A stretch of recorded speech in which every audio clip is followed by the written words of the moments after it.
सांगली जिल्ह्याच्या upper police अधीक्षक आदरणीय रितू खोकर मॅडम यांच्या मार्फतीनं विशेष महानिरीक्षक कोल्हापूर यांना आपण आज एक निवेदन दिलेलं आहे।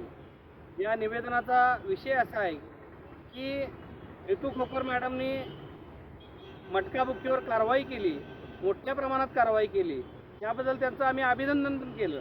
कारण रितू खोकर मॅडम येण्यापूर्वी सध्याचे जे जिल्हा पोलीस प्रमुख आहेत तेली साहेब, हे फक्त ऑफिसमध्ये बसूनच काम करतात, ते फील्डवर उतरून काम करत नाहीत।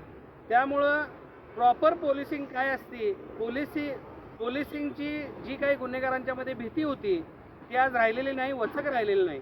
म्हणून आज आम्ही आमच्या एमआयएम पक्षाच्या वतीनं एक मागणी केली की महापालिका क्षेत्र असेल, मिरज विधानसभा क्षेत्र असेल किंवा सांगली जिल्हा असेल, या सांगली जिल्ह्यातला मटका हा तात्काळ बंद केला पाहिजे। मिरज शहरामध्ये 10-10, 12-12 मालकं आहेत, एक मालक 2-2 लाख रुपये एंट्री देतो अशी चर्चा मिरजेत आहे। त्यानंतर मिरज ग्रामीणमध्ये 4-4, 5-5 भुक्ती मालक आहेत। एवढा मोठा मटक्याचं जाळं असेल तर ते तात्काळ मोडून काढणं गरजेचं आहे। गोरगरिबांची घरं उद्ध्वस्त होत आहेत, त्यामुळे तात्काळ मटक्याचा व्यवसाय हा बंद करण्याचे आदेश माननीय विशेष पोलीस महानिरीक्षकांनी या जिल्हा पोलीस प्रमुखांना द्यावेत। त्यानंतर गॅस रिफिलिंगचा मोठ्या प्रमाणात व्यवसाय सुरू आहे। या सांगली जिल्ह्यामध्ये कर्नाटकातून मोठ्या प्रमाणात अवैधरित्या गुटखा आणला जातो, मोठ्या प्रमाणात सुगंधी तंबाखू आणली जाते, यामुळं लोकांना कॅन्सरचं प्रमाण वाढलेलं आहे। त्यामुळं या गुटख्याच्या सुद्धा ह्याच्यावर कारवाई होणं गरजेचं आहे, तंबाखूवर कारवाई होणं गरजेचं आहे। खाजगी सावकारीमुळे लोक या सांगली जिल्ह्यात आत्महत्या करत आहेत। पोलिसांची वचक नाही म्हणून खाजगी सावकारी आज बोकाळलेले आहे। त्यानंतर व्हिडिओ गेमच्या माध्यमातून मनोरंजनासाठी चालू आहे असं दाखवलं जातं, पण त्या व्हिडिओ गेममध्ये बिघाड करून आज जुगार खेळला जातो। अशा पद्धतीनं हे जे अवैध धंदे या सांगली जिल्ह्यामध्ये सुरू आहेत, हे तात्काळ माननीय विशेष पोलीस महानिरीक्षकांनी या अप्पर पोलीस अधीक्षक मॅडमना आदेश देऊन बंद करावेत, यावर कडक कारवाई करावी। आणि आपण 25 जानेवारीपर्यंत अल्टिमेटम दिलेला आहे। या जिल्ह्याचे पोलीस प्रमुख इतके सक्षम नाहीत, जिल्ह्याच्या पोलीस प्रमुखांनी आज अखेर रस्त्यावर उतरून अशा कुठल्याही कारवाई केलेल्या नाहीत। त्यांच्याकडून या जिल्ह्यातल्या नागरिकांना अपेक्षा होत्या।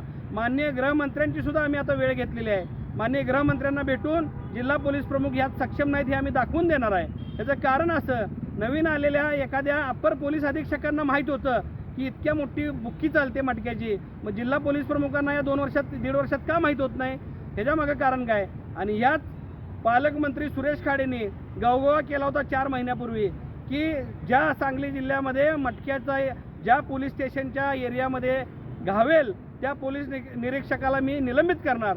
मग सुरेश खाडेने आता कारवाई का थांबवलेली आहे? का सुरेश खाडेंचं सुद्धा महिन्याचं सेटिंग झालेलं आहे, महिन्याच्या महिन्याला त्यांना बॅग पोचायला लागली का? म्हणून मी आता या सुरेश खाडेंच्या सुद्धा कार्यपद्धतीवर आम्हाला संशय यायला लागलेला आहे। म्हणून मी माननीय गृहमंत्री देवेंद्र फडणवीस साहेबांना भेटून पुन्हा एकदा कारवाईचं निवेदन देणार आहे। आणि 25 जानेवारीपर्यंत जर पोलीस प्रशासनाकडून कारवाई या अवैध धंद्यांच्यावर झाली नाही, धंदे बंद झाले नाहीत, तर 26 जानेवारीपासून या जिल्हा पोलीस प्रमुखांच्या कार्यालयासमोर एमआयएम पक्षाच्या वतीनं आम्ही आमरण उपोषणास बसणार आहोत, असा जाहीर इशारा देतो।